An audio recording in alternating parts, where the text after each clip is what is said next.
So here's the deal, you have to understand and master the basics in order to improve and find better ways to approach the haste. It's like chess, first you learn how to move the pieces around the board, and only after that point you will build your strategies to finally become a master or sensei or however you like to call it. It's no other way around. So I would recommend you first learn and understand what abilities and capabilities each class has. Even though let's say you'll only play one class, understanding what the enemy's weapons, abilities and special abilities do will help you both in one-on-one combat and team combat, exactly in the key moments when it's most needed and you have to make the right decisions, no? This being said, take your time to study each class and practice. Of course, there are a lot of variables in question here, like your teammates, the way you coordinate with one another and how you respond to different situations.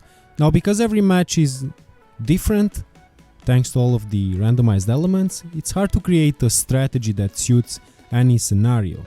Rather than that, I would suggest paying attention to the movement of the enemy team in order to understand what's the strategy they build and what they plan to do next. Taking into account that we are all at the beginning, it's kind of difficult to understand the enemy strategy, considering not even themselves probably have any idea about what they are going to do next, and they are just moving chaotic all over the map, annoying everybody. And believe me, we will have at least one of those guys in every haste, just like we did in all the multiplayer games before. It won't be different this time. The next recommendation I want to give you, put emphasis on stealth. This is probably the most important recommendation, so pay attention. As I was mentioning in the last video, stealth is a key element in this game. You and your teammates have to move silently and stay out of the enemy field of view. You need to execute the AI guards and capture objectives. Keep in mind these three words: fast, deadly and silent. Why? Because the first thing you want to achieve is to steal the key from the sheriff. Now you have to be faster than the enemy team in locating the sheriff, but remember, you need to do this without alerting the AIs. The enemy team will get notified about the fact that you have the key, but they won't get any actual clues about where is the treasure location, and also they will have no idea about which part of the map you are heading for. At this point, getting spotted by the guards put you and your team in huge trouble because the entire area you are in enters lockdown. It also marks you to everyone on the enemy team and lets them track you until you regain stealth again. Now this can also be a good diversion. For example, after getting the key, one of the teammates could draw attention to himself, giving his squad enough time to find the treasure and bring it to the extraction point. Because this is basically the moment when you are most exposed. One of the teammates is carrying the treasure and there are only 3 of your teammates to respond quick. Here comes tip number 3. Use your special abilities wisely. Given the fact that your special ability recharge time takes quite a while, you should keep it for this kind of situation where you most need it. For example, when you try to extract the treasure, the sheriff and guards come in and, of course, the enemy team will be somewhere nearby waiting for you to make a mistake and steal the treasure. So if you know they are coming, you must have an ambush plan. And the first thing they want to do is to take out the archer, because he is a huge threat if he uses the explosive arrow. So if you play the archer character, you should expect this coming. And let's suppose you are the archer, and from your perspective, who is the character that can track you easy? Basically everybody if you are not careful, but the biggest threat for you and your team at this point is the Mystic, both because of his special tracking abilities and because he can heal his teammates. So if you can execute him really quick, that's awesome. After the rest of the players engage in close combat, you can use your explosive arrow special ability to help your team kill them, or if you are close enough, execute them.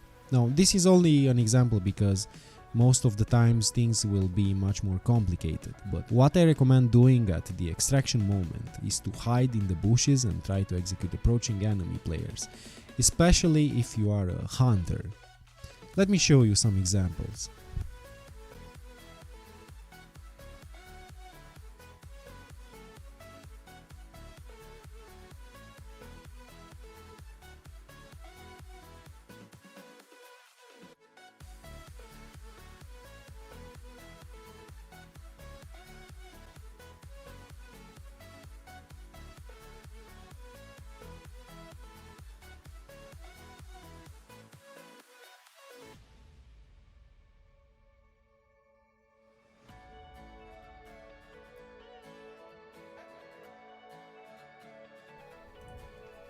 Tip number 4. Dose your ammunition for important moments of the haste.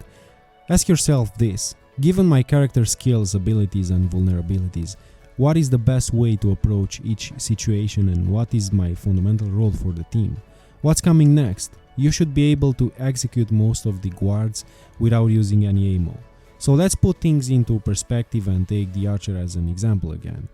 As your team advances and gets to the extraction point, they will need your protection. You are the sniper of the squad, so to speak, with the fundamental role of protecting your bodies, observing and taking down the threats from a high and safe place. Of course, you need ammunition and to be able to engage with all of the stuff you can throw in. So keep this in your mind, save the ammunition for key moments. Tip number 5. Practice, practice and practice more. It's very good to have an analytical way of thinking and to be able to build scenario and strategies, but it's at least of same importance to have a quick response time and to use your skills in an efficient mode.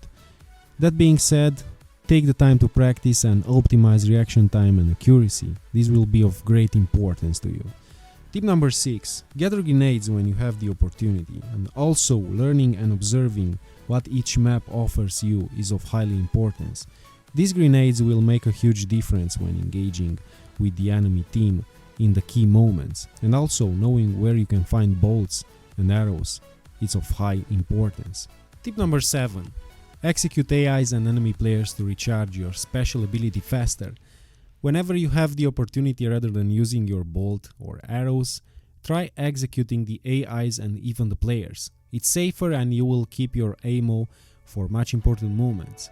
And finally, tip number 8. After each haste, successful or not, ask yourself, if you got the win, what did I do good? What I can improve? What was the strategy of the enemy team and why they failed?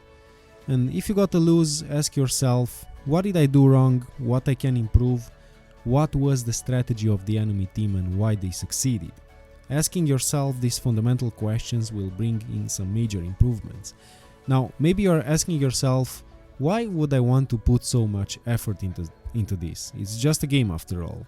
The reason is simple. You can apply this analytical way of thinking in almost every aspect of your life, enhancing your achievements. So it's just another good exercise for you. Until the next time, I want to say thank you for all of you out there watching my videos. I really hope you enjoy this game and that you have lots and lots of fun. All the best.